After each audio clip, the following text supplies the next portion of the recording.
আল্লাহর নবী সাল্লাল্লাহু আলাইহি ওয়াসাল্লাম বলেন, তোমরা সাহারি খাওয়ার সময় একটু সম করে খাও, বেশি করে খাও, সম করে খাও, সময় নিয়ে খাও। কি জন্য বলছে?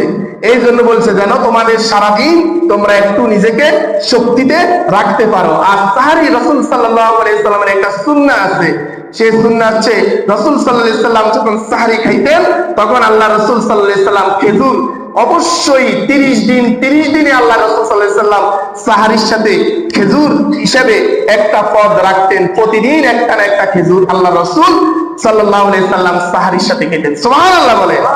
শুধু শক্তি থাকার জন্য, যেন ইবাদতে কোনো ডিস্টার্ব না হয়। আল্লাহ রাসূলের একটা সুন্নাহ আপনারা সবাই পালন করবেন। অবশ্যই 30 দিনের চেষ্টা করবেন সাহারির সাথে, মানে আপনারা যখন ভোর রাত্রে খাবেন, খাওয়ার টাইমে আপনাদের একটা পদ থাকবে কি? খেজুর। কি থাকবে বলেন? খেজুর। খেজুর অবশ্যই রাখবেন, এটা আমার রাসূলের কি সুন্নাহ।